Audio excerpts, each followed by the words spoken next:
Hello everyone, कैसे हैं सभी लोग। आई होप आप सभी लोग एकदम बढ़िया होंगे। डियर स्टूडेंट्स, आज के इस वीडियो में लेकर आ गया हूँ आपके लिए एक और न्यूमेरिकल, और आज है हमारा डे 5 फिजिक्स का एक न्यूमेरिकल डेली सॉल्व करने की सीरीज़ का। तो आज हम यहाँ पर एक न्यूमेरिकल सॉल्व करेंगे, और इस न्यूमेरिकल को सॉल्व करते करते मैं आपको बताऊंगा कि एक्सीलरेशन क्या होता है। बच्चों को बहुत ज़्यादा डाउट आ रहा था कि सर ये एक्सीलरेशन क्या है। बच्चों के लिए नया कॉन्सेप्ट है, मैं समझता हूँ। क्लास 9th में पहली बार बच्चे पढ़ते हैं, तो इस वीडियो में आपको एक्सीलरेशन के बारे में अच्छी तरह समझा दूंगा, और जो बेसिक्स होते हैं उनके बारे में भी क्लियर करा दूंगा। तो यहाँ पर सबसे पहले देखिए क्वेश्चन सॉल्व कर लेते हैं, उसके बाद हम एक्सीलरेशन की बात करेंगे। एक्चुअली ये न्यूमेरिकल एक्सीलरेशन से ही रिलेटेड है, और इसको सॉल्व करने के बाद आपको कॉन्सेप्ट बिल्कुल क्लियर होने वाला है। तो यहाँ पर देखिए क्वेश्चन पढ़ते हैं। A body is moving with a velocity of 15 metre per second.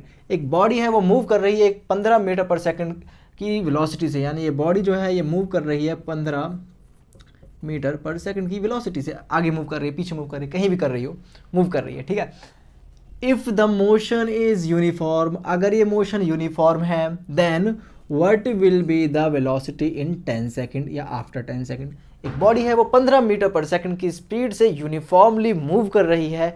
अब हमें ये बताना है कि 10 सेकंड बाद उसकी क्या स्पीड होगी। तो दिमाग लगाते हैं, 10 सेकंड बाद क्या स्पीड होगी उसकी। देखिए, क्योंकि यहाँ पर बोल दिया गया है कि बॉडी जो है वो यूनिफॉर्मली मोशन कर रही है। मोशन कैसा है, यूनिफॉर्म है बॉडी का, तो हर सेकंड उसकी स्पीड सेम रहने वाली है। तो चाहे 10 सेकंड की बात करें, चाहे 100 सेकंड बाद की बात करें, चाहे 1000 सेकंड की बात करें, तो यहाँ पर जो इसका आंसर आएगा वो क्या आएगा, 15 मीटर पर सेकंड ही आएगा। क्यों? अब बच्चों को बड़ी अजीब लग रही होगी बात, बहुत सिंपल सी चीज़ है, क्योंकि यूनिफॉर्म मोशन हो रहा है। अब एक क्वेश्चन आता है कि सर फिर ये यूनिफॉर्म एक्सीलरेटेड मोशन क्या होता है। आपने कई बार न्यूमेरिकल सॉल्व करते हुए ये देखा होगा कि एक बॉडी है वो इतने से इतने की स्पीड उसने गेन कर ली, मतलब उसकी इनिशियल वेलोसिटी जो थी वो मान लो 50 मीटर पर सेकंड थी, लेकिन 2 सेकंड बाद उसकी स्पीड जो है वो 100 मीटर पर सेकंड की स्पीड में अटेन हो गई। कितने टाइम में बच्चों? 2 सेकंड में। अब यहाँ पर जो एक्सीलरेशन था वो कैसा था, यूनिफॉर्म था, उसे कैलकुलेट कीजिए। ऐसे कई बार आपको बोलता है यूनिफॉर्म एक्सीलरेशन, ऐसे बोलता है। तो देखिए, यूनिफॉर्म एक्सीलरेटेड मोशन और यूनिफॉर्म मोशन में बहुत फर्क है। अगर कोई मोशन यूनिफॉर्म है, if a motion is uniform, आपको ये बात याद रखनी चाहिए, इसको नोट डाउन कर लीजिए।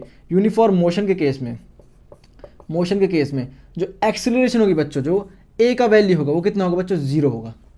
ए का वैल्यू 0 होगा यूनिफॉर्म मोशन के लिए। अब कहेंगे बच्चे सर ये क्या बात करा रही। देखो मैं क्या कहना चाहता हूँ। यूनिफॉर्म मोशन क्या होता है? जिसमें जो ऑब्जेक्ट है उसकी स्पीड हर सेकंड सेम रहे, उसे ही हम यूनिफॉर्म बोलेंगे। इक्वल इंटरवल ऑफ टाइम में इक्वल डिस्टेंस ट्रेवल करे, वही तो यूनिफॉर्म मोशन होता है। मान लीजिए एक बॉडी है वो 15 मीटर पर सेकंड की स्पीड से दौड़ रही थी पहले सेकंड में, अगले सेकंड में, सेकंड मतलब दूसरे सेकंड में वो फिर 15 मीटर पर सेकंड की स्पीड से दौड़ रही है। उससे अगले सेकंड में, थर्ड सेकंड में वो कितना दौड़ रही है? 15 मीटर पर सेकंड दौड़ रही है। क्यों दौड़ रही है बच्चों 15 मीटर पर सेकंड? क्योंकि जो इसकी स्पीड थी, जो इसकी वेलोसिटी थी, वो थी कांस्टेंट, और इसका मतलब यहाँ पर जो मोशन है वो यूनिफॉर्म मोशन है। चलिए इसका एक्सेलरेशन काउंट कर लेते हैं, कैलकुलेट कर लेते हैं। अब यहाँ पर मान लीजिए पॉइंट ए था, ये पॉइंट बी था, ये पॉइंट सी था। अब ए से बी पॉइंट के बीच का उस बॉडी का एक्सेलरेशन हम यहाँ पर काउंट कर लेते हैं। देखिए, ए से बी तक जाने में उसको कितना टाइम लगा? 1 सेकंड का लगा। हर सेकंड की बात कर रहे हैं हम, कितना लगा? 1 सेकंड। अब यहाँ अगर मान लो उसको बी से सी के बीच की बात करें, तो यहाँ पर भी कितना टाइम लगेगा? 1 सेकंड। यहाँ 1 सेकंड, यहाँ 1 सेकंड, क्योंकि हर सेकंड की बात हो रही है। अब देखिए 1 सेकंड लगा। अब एक्सेलरेशन का फॉर्मूला क्या होता है बच्चों? A is equal to final velocity minus initial velocity divided by the time taken. अब यहाँ पर देखिए फाइनल वेलोसिटी कितनी है, यहाँ पर बी पॉइंट पर पहुँचते पहुँचते 15 मीटर पर सेकंड। इनिशियल वेलोसिटी कितनी थी? 15 मीटर पर सेकंड। टाइम कितना लगा है? इन दोनों के गैप कितना है बच्चों? 1 का है ना। ए से बी जाने में कितना टाइम लग रहा है? 1 सेकंड। बी से सी जाने में कितना टाइम लग रहा है? 1 सेकंड। तो यहाँ पर टाइम कितना गया? 1 आ गया। 15 माइनस 15 कितना गया? 0 आ गया। 0 डिवाइडेड बाय 1, ये ओवरऑल आंसर क्या आ गया? 0 आ गया ना। समझ आ रही है मेरी बात? तो यहाँ पर इसका आंसर 0 आ गया। तो ये एक्सीलरेटेड मोशन का एग्जांपल नहीं, ये है यूनिफॉर्म मोशन का एग्जांपल। अब यहाँ पर एक्सीलरेटेड मोशन की बात कर लेते हैं। एक्सीलरेटेड मोशन को अच्छी तरह समझ लेते हैं। देखिए, यूनिफॉर्म अगर मोशन होगा किसी बॉडी का, तो उसका एक्सीलरेशन 0 होगा। ये बात आपको अभी से याद कर लेने, समझ लेने, ठीक है। अब हम बात करते हैं कि एक्सीलरेटेड मोशन क्या होता है। तो चलिए गाइस, हम एक्सीलरेटेड मोशन के बारे में समझ लेते हैं, लेकिन उससे पहले हमें समझना कि एक्सीलरेशन क्या होता है, यूनिफॉर्म एक्सीलरेशन क्या होता है। देखिए, यूनिफॉर्म एक्सीलरेशन का मतलब होता है कि हर सेकंड जो एक्सीलरेशन है वो बराबर रहेगी।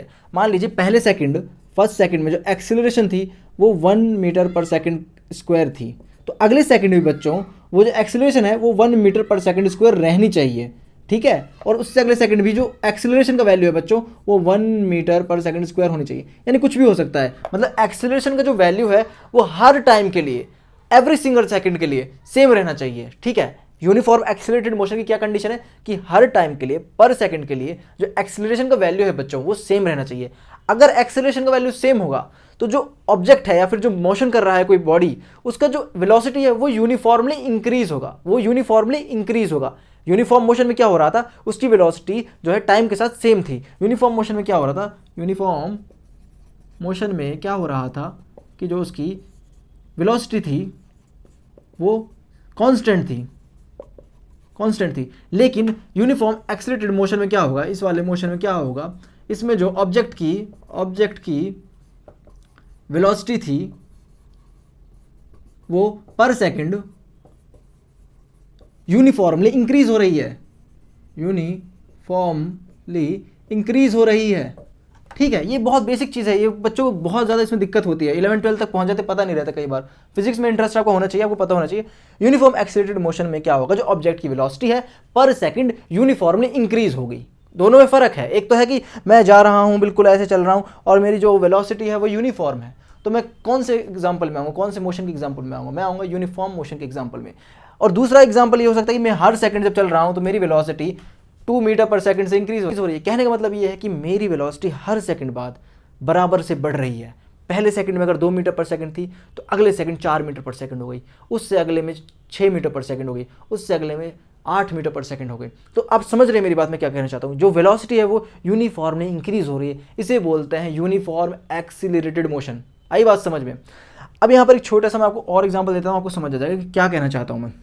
मान लो यहाँ पर कोई बॉडी थी, ये ए पॉइंट है, ठीक है, और ये बी पॉइंट है, ये ए पॉइंट है, ये बी पॉइंट है, ये सी पॉइंट है और ये डी पॉइंट है, ठीक है। ये बॉडी ए पॉइंट से बी पॉइंट पे पहुँचने में टाइम लगा दी 1 सेकंड, ठीक है, और बी से सी पे पहुँचने में टाइम लगा दी 1 सेकंड। यहाँ पर आई बॉडी, फिर यहाँ पर आई और डी पॉइंट पर गई फाइनली। अब यहाँ पर मेरी बात ध्यान से सुनो, अगर बॉडी की स्पीड ए पॉइंट पर मान लीजिए यहाँ पर 15 मीटर पर सेकंड थी और बी पॉइंट पर पहुंचकर उसकी वेलोसिटी जो है वो हो जाती है बच्चों यहाँ पर 30 मीटर पर सेकंड, और पॉइंट सी पर उसकी वेलोसिटी जो है वो हो जाती है 45 मीटर पर सेकंड, और डी पॉइंट पर उसकी वेलोसिटी चेंज होकर आगे बढ़ जाती है 60 मीटर पर सेकंड। हर एक सेकंड में, यहाँ पर 1 सेकंड टाइम लग रहा है, यहाँ पर 1 सेकंड, यहाँ पर 1 सेकंड।